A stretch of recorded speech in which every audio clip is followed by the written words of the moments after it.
যারা ভিডিও দেখে কমেন্ট করো না তাদের কাছে অনুরোধ রইল, প্লিজ তোমরা কমেন্ট করবে। তোমাদের কমেন্ট দেখে আমি উৎসাহ হলে তবেই তো নেক্সট পার্ট তাড়াতাড়ি আসবে। তাই সবার কাছে অনুরোধ রইল, তোমরা সবাই প্লিজ লাইক কমেন্ট করবে। এবার চলো গল্পটা শুরু করা যাক। চ তোকে আজ আমি কেক দেবো, যদি বিয়ে তোর তাও আমি দেবো। চ। এই বলে ন্যান্সি তের হাত ধরে তাকে টেনে নিয়ে যায় রেস্টুরেন্টের ভিতরে। রেস্টুরেন্টে ঢুকেই তের চোখ বড় বড় হয়ে যায়, কারণ ভিতরে জাংকুক বসে। ন্যান্সি, তুই তো আমাকে আগে বলিসনি এখানে জাঙ্কুক এসেছে। এখন তো জাঙ্কুকের শহরের বাইরে থাকার কথা।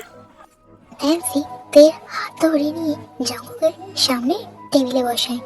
কাই জাংকুকের পাশে বসেছিল। তে বসতে সে ন্যান্সিকে বলে, চলো ডার্লিং, আমরা বাকি ব্যবস্থা করি। কাই আর ন্যান্সি চলে যায়।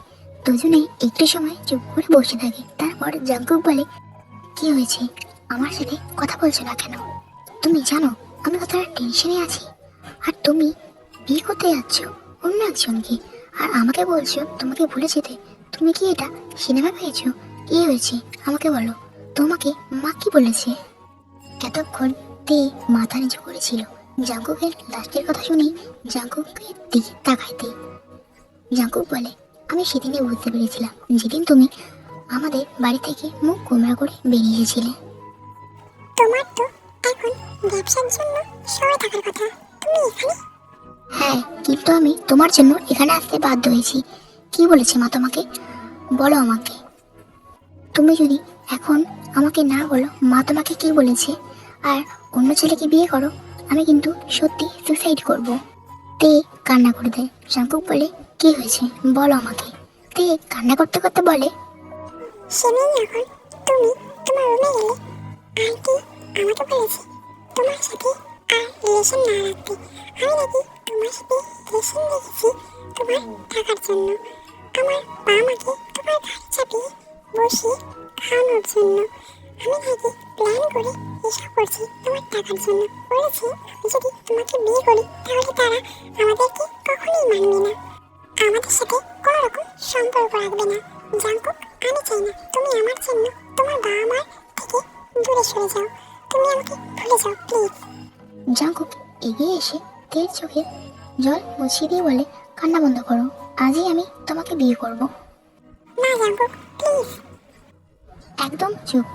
জাংকুক তেকে নিয়ে যায় রেজিস্ট্রি অফিসে। ওখানে গিয়ে থেকে ন্যান্সি আর কাই আগে থেকেই ওখানে ওদের জন্য ওয়েট করছে। জাংকুক আর তের বিয়ে হয়ে যায়। কাই আর ন্যান্সি তেকুককে কংগ্রাচুলেশন জানায়। তেকুক প্রথমে তেদের বাড়ি যায়। আয়ুকে ন্যান্সি সব কথা বলে। আয়ু মেনে যায় তেকুকের বিয়েটা। আয়ু বলে, কিন্তু এখন যদি জাংকুকের মা বিয়েটা না মানে তাহলে আমার মেয়ের কি হবে? জাংকুক আয়ুকে আশ্বাস দিয়ে বলে, আমি থাকতে আপনার মেয়ের কিছু হবে না। তেকুক আয়ুর কাছ থেকে বিদায় নিয়ে চলে যায় জাংকুকের বাড়ি।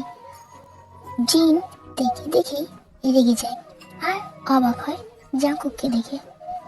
জিন বলে, কি রে জাংকুক, তুই এখানে? তোর তো অন্য শহরে থাকার কথা। জাংকুক বলে, হ্যাঁ মা, আমি আজই এখানে এসেছি আর আমি তেকে বিয়ে করেছি। জিন অত্যন্ত রেগে যায় আর বলে, এই মেয়ে তোকে জোর করে বিয়ে করেছে তাই না জাংকুক? সব সম্পত্তি হাতানোর জন্য, ওর বাপ মাকে আমাদের ঘরে বসিয়ে খাওয়ানোর জন্য। অসভ্য বাজে মেয়ে। মা চুপ করো, তুই আমাকে জোর করে বিয়ে করেনি, আমি নিজের ইচ্ছে বিয়ে করেছি। চিল্লিমিল্লি শুনে নামজন নিচে নেমে আসে। জাংকুকের কাছে সব শুনে জিনকে বলে বিয়েটা মেনে নিতে, কিন্তু জিন তো নাসরবান্দা, সে কিছুতেই এই মেয়ে মানবে না। এই মেয়েকে তার ছেলের বউ হিসেবে কিছুতেই মানবে না। জাংকুক তেকে নিয়ে বাড়ি থেকে বেরিয়ে যায়। জাংকুক তেকে নিয়ে তার ফ্ল্যাটে ওঠে।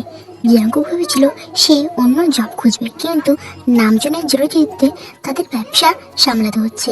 নামজন মাঝে মধ্যে তেকুকের ফ্ল্যাটে আসে, ঘুরে যায়। তে শাড়ি পরে আয়নার সামনে দাঁড়িয়ে সুন্দর করে রেডি হচ্ছিল। হঠাৎ পিছন থেকে একজন তেকে জড়িয়ে ধরে। তে স্পর্শে বুঝতে পারে এটা জাংকুক। তুমি কখন এলে? জাংকুক তের কাঁধে মুখ গুছিয়ে দিয়েই বলে, এই মাত্র। যাও ফ্রেশ হয়ে আসো, আমি তোমার জন্য কফি বানাচ্ছি। শাড়ি পরে এত সুন্দর করে সেজেছ কেন? এমনি। জাঙ্কুক তেকে নিচের দিকে ঘুরিয়ে তের ঠোঁটে ঠোঁট মিলিয়ে দেয়। কিছুক্ষণ কিস করে তেকে কোলে তুলে নিয়ে বিছানায় শুয়ে দেয়। তারপর নিজেও তের উপরে শুয়ে পড়ে।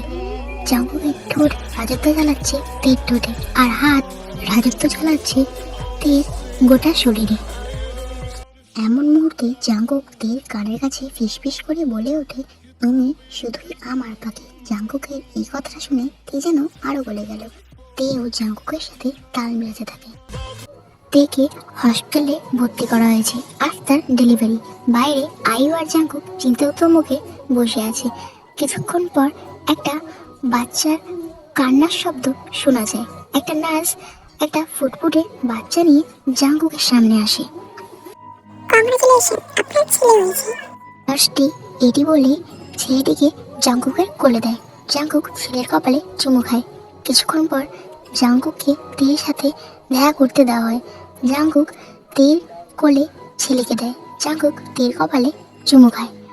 হঠাৎ রুমে ঢোকে নামজুন আর জিন। জিন এগিয়ে এসে বলে, তে, আমাকে ক্ষমা করে দাও মা। আমি তোমাকে নাটকের ছেলেকে বাড়ি ফিরিয়ে নিয়ে যেতে এসেছি। দয়া করে আমার সাথে ফিরে চলো। জাঙ্কুক তো কোনো মতেই রাজি নয়। তের অনেক জোরাজুরিতে সে রাজি হয়েছে। তের বাবা কিছু মাস আগে মারা গিয়েছে। আয়ু এখন একা। সে তার জামাই মেয়ের সাথেই থাকে। তে তার শ্বশুর বাড়ি ফিরে যায়। জিন তাকে বরণ করে ঘরে তোলে আর আয়ুকেও তাদের সাথে থাকতে বলে। আয়ু প্রথমে রাজি হয় না। সে বলে সে একাই থাকবে তার বাড়িতে, কিন্তু জিন অনেক জোর করে। পরে জিনের জোরাজুরিতে আয়ু রাজি হয়ে যায়। তেকুক এইভাবেই ছেলে পরিবার নিয়ে আনন্দে থাকে।